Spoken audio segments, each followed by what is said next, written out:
Numinous Podcast with Carmen Spaniola.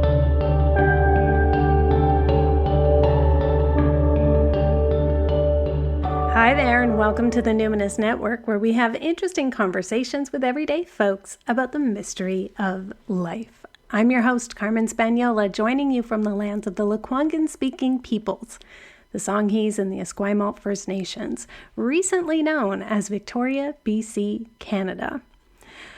This episode is one of a series of recordings of live classes that I've taught in the Numinous Network, my online membership platform, and I'm publishing those classes here on the podcast so you can have a preview of how I teach ahead of Free Week, which is happening this year from September 17th to 23rd. So in 2017, I completed my certification to do somatic attachment therapy training. I did that with Diane Poole-Heller. She's a well-known psychologist and author and somatic experiencing trainer. She was like one of Peter Levine's first trainers over 20 years ago. And she developed a body of work that combines attachment and Peter Levine's somatic experiencing with Stephen Porges's polyvagal theory. In one of the earliest trainings with Diane, she used this term, contact nutrition, just like one time, just like a simple throwaway line. And she's a really brilliant psychoeducator, just an excellent teacher. So she's got like a million very memorable teachings. But that one term jumped out at me as it just seemed like the heart of the work of attachment. Contact nutrition is a term that describes the building blocks of secure attachment. It's the how of secure attachment in a nutshell. Contact nutrition is to attachment what vitamins are to a healthy diet. Contact nutrition consists of kind eyes, vocal prosody, safe touch, shared rhythm, and ingestion behaviors, which just means eating and drinking. So I heard Diane describe attachment behaviors with this term, contact nutrition, and I guess I just have one of those brains that can turn over a phrase and expand it for a long time. And I just couldn't sort of let it go. And I guess I was just sort of okay, this is my personality now. And so this really is Diane's work. And I weave in what I've learned from other teachers, both within and outside of somatics, especially drawing on Black feminist socialism and the movement for disability justice to shape my style of somatic practice and of psychoeducation and teaching. Being the collapse-aware person that I am, by April 2020, it was very clear to me that every person in the world was going to need trauma therapy, real quick, and they were going to need it in a very affordable and effective and pretty short online delivery system. So at that time, I offered what I then called co-healing pods. And these were groups of 6 to 10 people meeting weekly for 6 to 10 weeks. It kind of depended on the season. And the first third of the session was me giving a lecture on contact nutrition, just homing in on one element of either kind eyes, vocal prosody, safe touch, shared rhythm, or ingestion behavior. It just seemed obvious to me that in the pandemic, which again, obvious to me, seemed like it was going to take several years, people were going to need to learn how to co-regulate and how to live together and how to be humane under long-term stress. So the first third was psychoeducation. Then the middle of the pod, that hour and a half, was spent guiding everyone through somatic exercises to help illuminate and expand on the lecture in some experiential way. And then the last third of the session was spent in breakouts where people would offer sharing and the partner would have silent witnessing around whatever has come up for them around that session's topic. So in the first year of the pandemic, 2020, I led almost 300 people through my co-healing pod series. Many people took them again and again. And by April 2021, it was time to evolve the pods so that all these people could keep practicing the exercises and continue developing their vagal tone and deepening their resilience, but not having to sit through all the psychoeducation again. Though, again, Many people took it again and again. But really what I wanted was to kind of stop repeating the psychoeducation piece and make the psychoeducation like more open, more available, so I could teach more people at once, and also have it on demand so people could go back over the material as they hit new milestones in their healing journey, or as they shifted their attachment style to more secure functioning. They'd complete some developmental task, and then it would be good to go back and like listen to that material on demand for where they were at then. Also, there were things I like couldn't fit in to co-healing pods, because like 90 minutes is like pretty tight if you're facilitating and you're like, okay, let's do opening check-ins, psychoeducation, some experiential exercises, breakouts, then let's regroup and let's do a safety check before everybody leaves. Maybe I do a little bit of one-on-one demo so that everyone's feeling good and solid, and now let's do a checkout. I mean, it's a lot. So in 2021, I created a course. I led it live and recorded it, so it's an on-demand video. And this course is called Secure, the Magical Art and Subtle Science of Attachment. So that's like a deep dive. It was long lectures, probably totaling like 20 hours of material.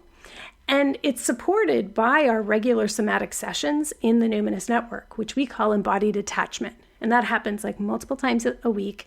And it's not only by me, I have other excellent qualified guides teaching too. So it was kind of like, okay, I'll lead it live once. We'll have the experiential exercises regularly available, and people can like go back into that material, maybe by themselves or with their partner or families on their own time.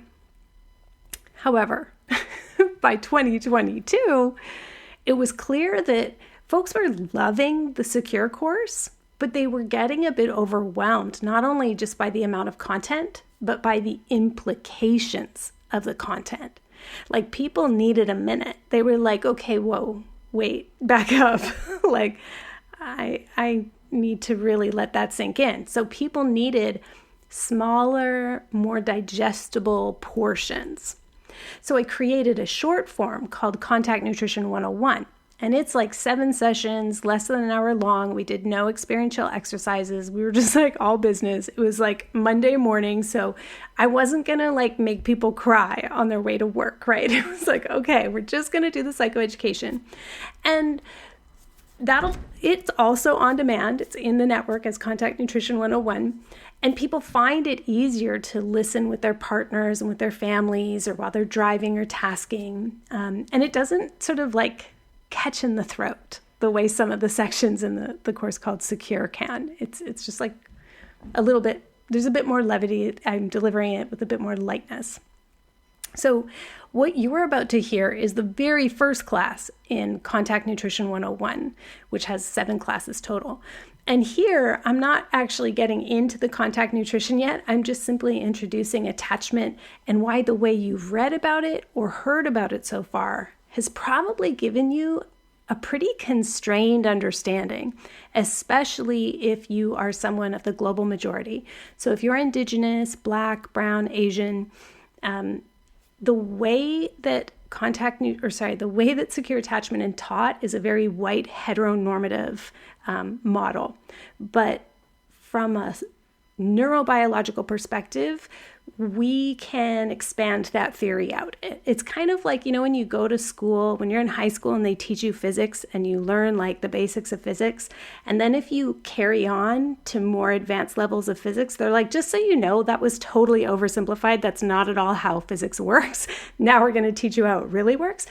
That's kind of like the sort of pop attachment that you read in books and see on the internet. It doesn't translate that way into households and society. And so in this episode, I'm just sort of giving a bit of context for that. Also, like, side note, if you've ever wondered how power, rank, and privilege come into play when it comes to attachment, or if you just get really fucking irritated by the 5 love languages book, especially the physical touch chapter, welcome, you're my people. You're going to want to check out my longer course, Secure, the Magical Art and Subtle Science of Attachment. And as I said, that's available on demand in the Numinous Network, and we can like dish on that, why that's all bullshit. Anyway, so For the rest of the course, Contact Nutrition 101, each class, which is usually they're 40 minutes or so, I explain one aspect of those building blocks of secure attachment. So again, those are kind eyes, vocal prosody, safe touch, shared rhythm, and ingestion behaviors.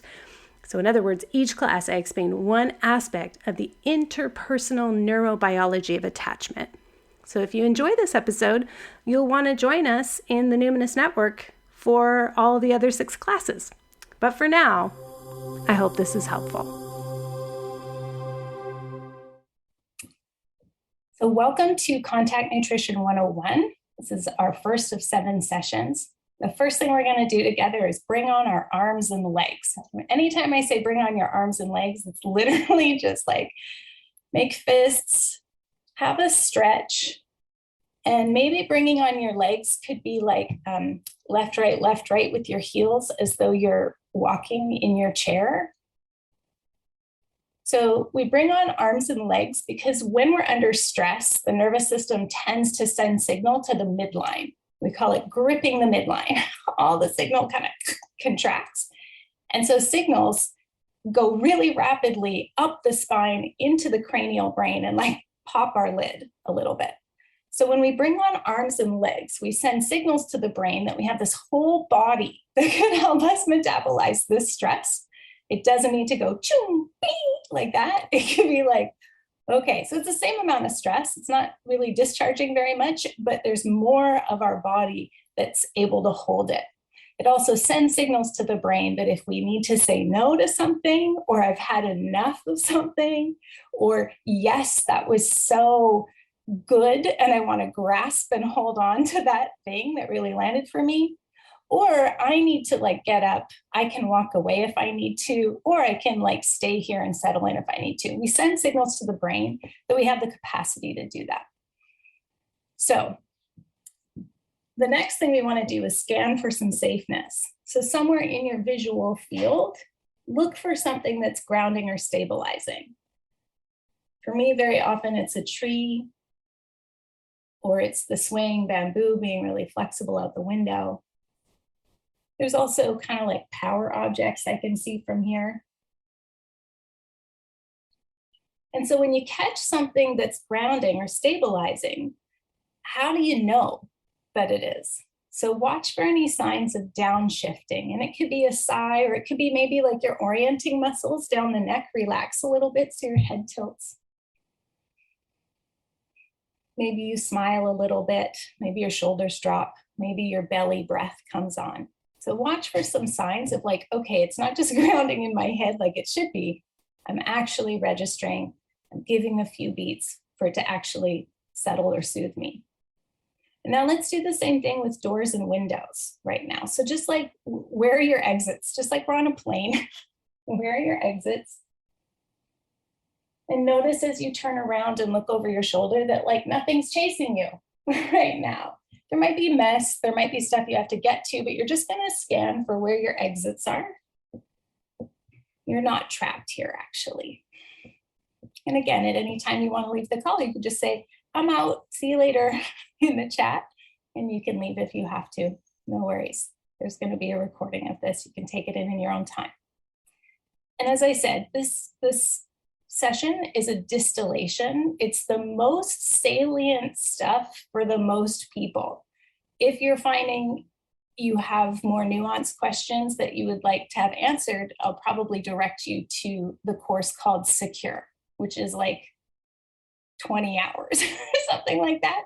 So this is us just getting the most juicy material so that you could actually present secure attachment right after this call. At least practice trying to do that. So a little bit of glossary for folks who are new to maybe trauma-informed work or polyvagal stuff or somatics. A word that gets used quite a bit is regulation. So regulation, we'll often hear self-regulation. In a nutshell, self-regulation is the ability to discharge about the same amount of stress as you are taking in a way that isn't harmful for others. So it doesn't mean calm all the time. Self-regulation is the ability to manage energy levels in a way that is not harmful for yourself or others. So you can be angry, but self-regulated.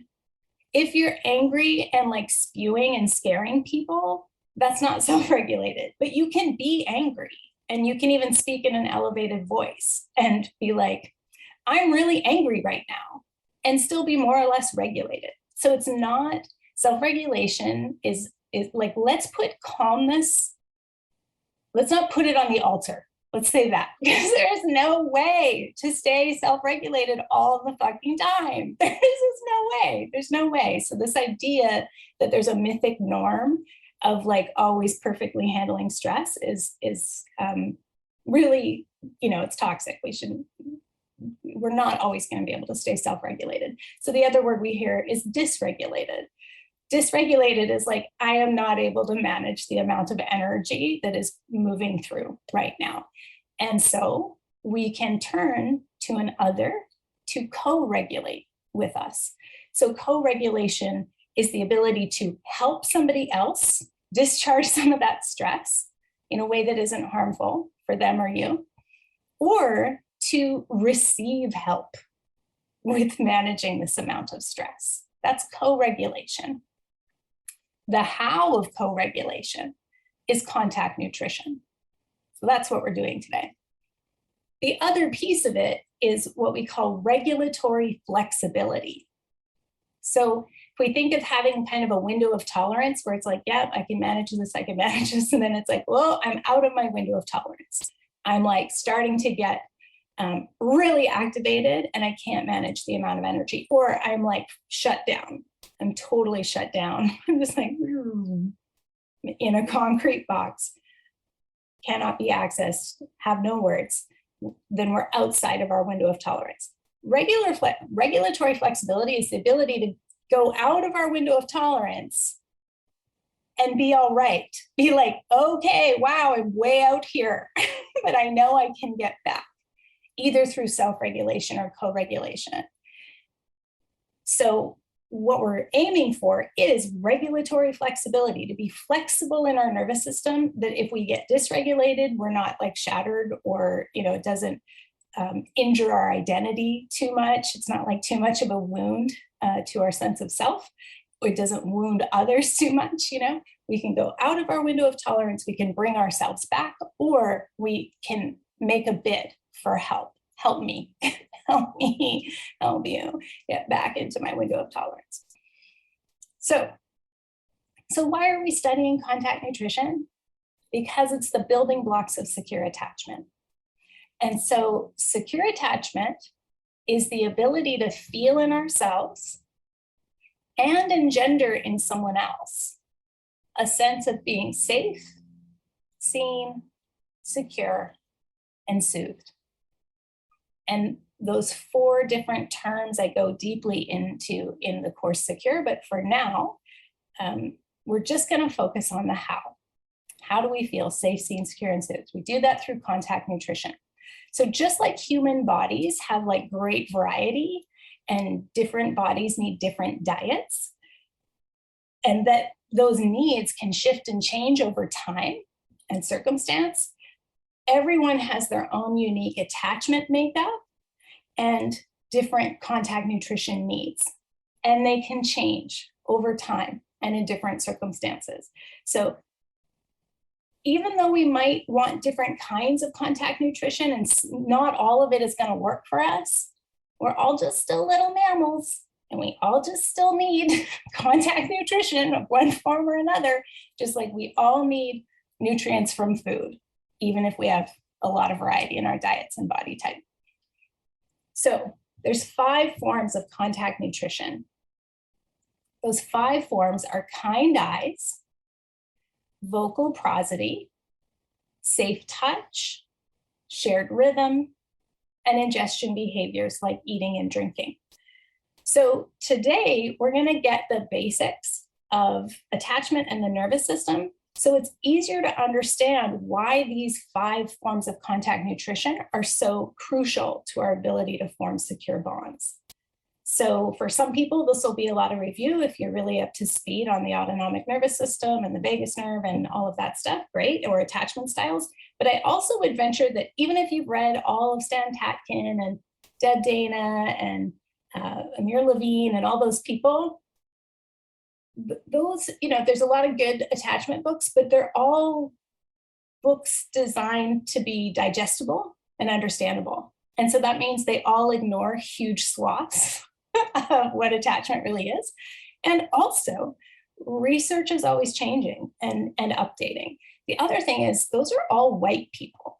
So it's like really easy to forget a cultural context of white supremacy and capitalism if you have been conditioned to be like A-okay with it. So you don't really see this as impacting nervous systems or attachment, etc., or impacting social movements or politics, but it absolutely does. There's like nobody whose nervous system is discrete and atomized and like not present in politics and institutions, etc. So we're going to touch a little bit on attachment and the nervous system today, so we understand this lens of contact nutrition.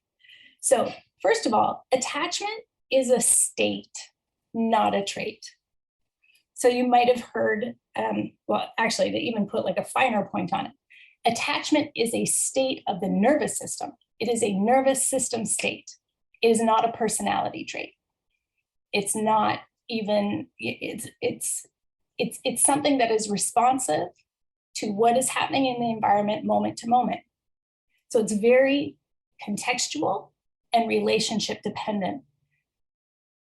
Attachment styles are like an easy shorthand way for us to talk about attachment, but they're not actually that accurate. They're very useful at first, but they can also put us into fairly fixed mindsets and like deterministic mindsets. And actually, we are never just one attachment style. Within the course of a day, we can have the whole array, the entire pie chart can show up of different attachment styles. So what we read, just like how we were taught physics in a very oversimplified way in high school, attachment is taught in a very oversimplified way. So in a nutshell, we're gonna like massage some of these like categories we've been taught about attachment. So there's generally 4 styles. One is secure. The 3 insecure styles, we're gonna call anxious, avoidant, and disorganized. So you might have heard a lot of different terms for the insecure styles, and it's because researchers will describe it differently when they're talking about attachment between a parent and child or infant than they do with adults. So terms you might have heard are like anxious preoccupied or dismissive avoidant or fearful avoidant. Those are all things that we would describe generally talking about adults. If you've heard anxious resistant or disorganized disoriented, those are terms that are often used with children. Doesn't matter, really, they're not fixed categories. They're not clean categories. Attachment is not, there are no clean categories in attachment, but we do need language to kind of generally point at behaviors. So attachment styles are not clean categories. We're just going to use the general of anxious, avoidant, disorganized, and secure. So think of your attachment style like a pie chart. Everyone's going to be like a blend of secure and insecure because it depends on the situation. It depends on the relational context. And as I said, they can change over time. So you can become more and more secure in certain relationships or generally with some practice. You can be avoidant with your mom and anxious with your kid and more or less secure with your partner. You don't read that in the books, right? It's like you are not so simple as to be able to fit in a box. Granted, attachment is an expression of your nervous system conditioning. So under stress, if your nervous system has been conditioned over the years through experiences, through your upbringing, towards being more anxious or more avoidant, yes, you will probably revert to that under stress. So if you spend years and years in an emotionally abusive situation, then like you might heal from that, but then show up, in some context with somebody who reminds you a little bit of that, and like, boom, your nervous system takes you somewhat back into that disorganized attachment expression. So yeah, we can have defaults for sure. And to be clear, for some people, it is very like strongly, there's like one big piece of the pie, right? It's like this person is like 99% anxious. That can happen. But generally speaking, most people are a blend of secure and insecure, and we can shift through anxious, avoidant, and disorganized with quite a lot of frequency.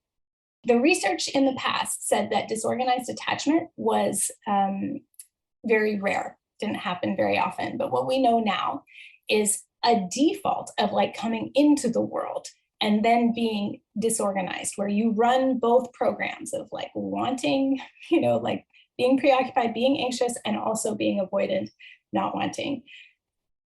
That happens in circumstances where, people are born into a lot of emotional duress or a lot of situational stress or abusive situations, etc. But what we also know is that everybody will fall into little life blips, will go through transitions, normal transitions, job loss, illness, bereavement, relationship breakup, friendship dissolution, and we will dip into disorganized attachment for a while. I bring this up because, again, the research has overlooked massive swaths of the population and massive areas of life. So if you're very secure with your beloveds, but at a cultural level, you experience anti-Black racism against you every day, it makes sense that you would have a predilection towards avoidant relationships with white folks. If you are, if you spend a lot of years in an abusive situation, or such as a culture that erases you on the daily as an Indigenous person, but you have a few really close white friends, it makes sense that sometimes you'd be in a kind of disorganized field with them. If you experience, white supremacy valorizing Asian stereotypes, you may feel anxious with white employers and white colleagues if you're an Asian person, but have a lot of security with a close friend or that sort of thing. So there are certain contexts that condition our relationship, condition our nervous system, and that's physiological. That's not a personality flaw. That's not a thing we can just like change. We have to actually recondition our nervous system. So that's like what we do in the network. The good news is your attachment style is not fixed over time. Your nervous system state, those tendencies, conditioned tendencies in the nervous system, those can also change and be ameliorated over time. So we can recondition. We can recondition the body and the brain to become more and more secure, even in spite of multi-level challenges to do so. So how do we do it? How do we recondition? With the vagus nerve. And so how do we exercise the vagus nerve? Mainly through contact nutrition. We're like back around. So let's talk about the vagus nerve briefly. Resma Menachem, if anybody's familiar with my grandmother's hands, calls it the soul nerve. So it's a cranial nerve. It's a nerve that runs through the brain. It's the 10th cranial nerve.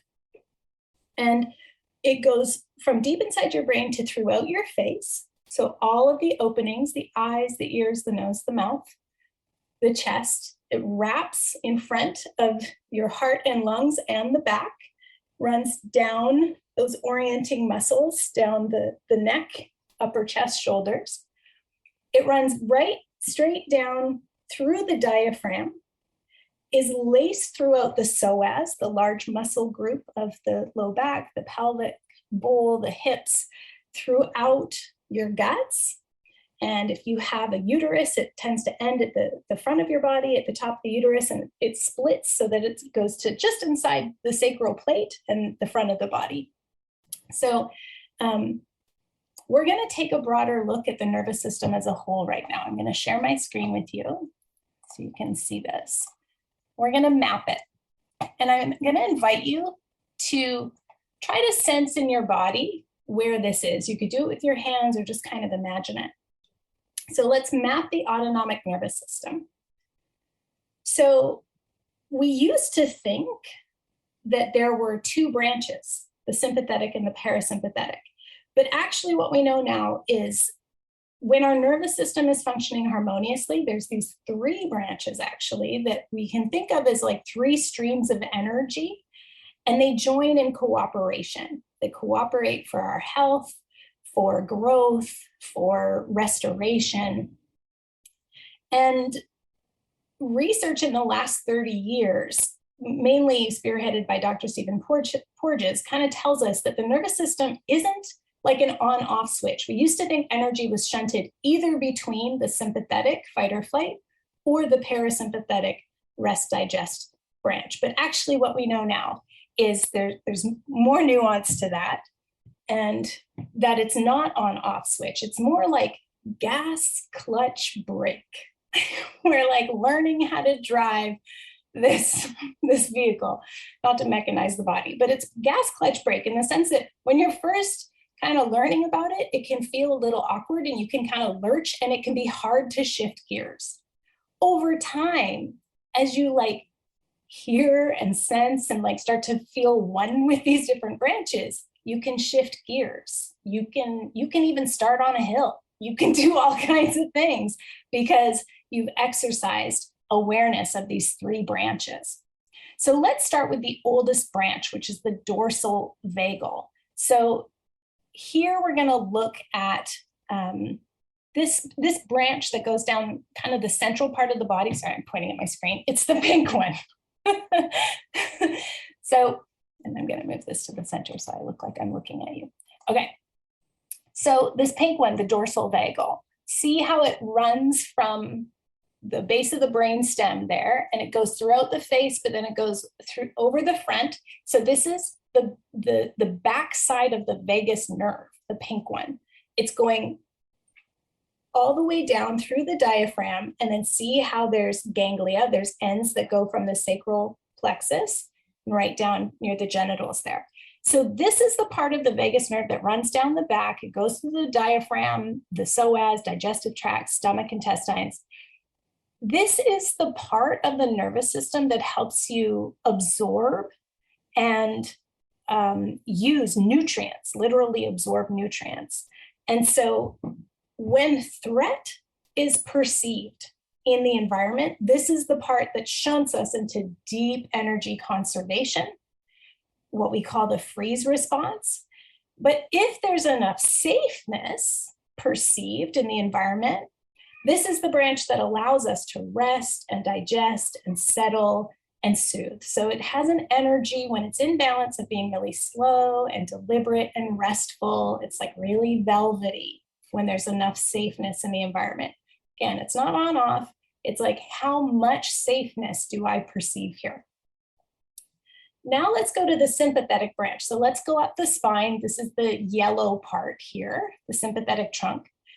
So when we detect threat, this is where our fight or flight response is generated from. But if there's enough safeness in the environment that we can detect, this is where the energy of movement and vitality, motivation, that's where this all flows from. So the sympathetic helps with blood circulation, with temperature in the body, with influencing heartbeat. It helps us with like moment-to-moment adjustments in all of those functions. So it's the rhythm of awakening and stirring and energy, and it's really invitational with enough safeness. And now let's move to the green. We'll move up to the body and go to the ventral. So this is the part of the vagus nerve, the ventral vagal branch, that runs along this upper and front part of the body. It's also called the social engagement nervous system. So it's heart, lungs, throat, face, eyes, ears, mouth. So a lot of our expression comes from this branch. So when there's threat, this branch is where the fawn response will flow to help us calm a threatening person, or move us to tend and befriend if we need to collectivize to defend ourselves from an overwhelming power. When we feel safeness, the ventral branch is where we have that energy of engagement and attunement. It helps us attend to the world with interest and curiosity and calmness. It enables us to collaborate and cooperate and have unity experiences with each other and with the more than human, with the cosmos. So the ventral branch is the branch that kind of watches over the entire system and brings stability and restoration and resourcing. It's the branch that regulates. It regulates the energies of the sympathetic and the parasympathetic. It's the crucial third branch we didn't realize. So again, but let's look at this through the lens of contact nutrition again. Our capacity to interpret facial expressions and micro expressions, to scan for safeness in the faces or to send signals of safeness through our face, relies on the function of our ventral vagal. Our ability to interpret tones of voice or to send signals of emotional resonance through our voice, our ability to meet and match someone else with vocal prosody, you gotta have a ventral vagal system that is functional to be able to do that. It's gotta be in good working order. Our ability to reach for comfort and soothing and actually take it in, our ability to allow ourselves to settle and be comforted and be soothed, particularly through safe touch and shared rhythm, depends on the healthy or proper functioning of the sympathetic branch of the nervous system. If it is too tweaky, it won't be able to interpret or detect or settle into safeness. It's got to have some regulatory flexibility. It can't be on all the time. It has to know how to rest. Our capacity to rest in states of well-being, to even tolerate resting, our capacity to rest in states of well-being and tolerate being still, our satisfiability, our ability to satisfy a yearning, to sate a hunger, whether that's emotional hunger, physical hunger, skin hunger, is dependent on the functioning of our parasympathetic nervous system, the dorsal vagal branch. So our satisfiability, our ability to rest in safeness, depends on the functioning of the dorsal vagal branch. So, as I mentioned, actually, let's have a little stretch. We're going to move into wrapping up here. So, the way we increase capacity, when I'm saying you got to have function, is we have to exercise the autonomic nervous system, all three of those branches. And so we do that primarily by experiencing contact nutrition with someone else who has a fairly secure attachment style, who has a well-regulated nervous system. However, a lot of us don't. All of us have been living through a couple of years of pandemic. It's really fucking hard to try to do this with your beloveds. So that's why we go to therapy, or we go to somatic experiencing, or we take hikes in the woods, or we go to friends where the relationship is more secure. And we do that. We seek out emotional resonance and validation because we're little mammals. And yes, we have our fight or flight response, but the other main security system we have is that we know we survive in tribe, or at least there's a higher likelihood of us surviving if we have tribe, if we have more of us, the protection of a group. And so again, capitalist, imperialist, white supremacist patriarchy makes it really hard to feel that you belong if you don't want all the accoutrement of capitalism and power hoarding. So other things we can do if people around you, let's say, or the environment you're in, whether it's a workplace or a family group or friendships, if you're not with well-regulated people, there are other ways to improve the health and responsiveness of your autonomic nervous system. That's why here in the network, we do embodied attachment classes. We do group somatics. We do self-massage and somatics. We do that because those are like gym workouts for the 3 branches of the autonomic nervous system. We like literally go and put in the reps. And so they are autonomic nervous system strengthening exercises so that we can become more resourced and resilient. Even when people in our relational field are not helpful to us in that way, and we can't co-regulate with them very well, or like therapy isn't available to us, can't find a good therapist, that kind of thing. So our ability to scan for safeness and then land it inside and rest in it is something we have to practice. If you have been in an emotionally bereft or like an environment where contact nutrition is pretty thin on the ground, or might be there in abundance, but like you can't feel it, it can't go in, then we can do these reps. We can do our reps in group somatics and do it in this other kind of way. There are other ways as well. You can go to a secure, you could do like Wim Hof stuff. You can do like different things to kind of like shock the nervous system and like really, get some more regulatory flexibility that way. But ultimately, you need someone else with a fairly well-regulated nervous system and your mirror neurons bouncing off each other to exercise those 3 branches. So next week, we're going to talk about kind eyes and the 3 zones of the face and mirror neurons and micro expressions and fun stuff like that.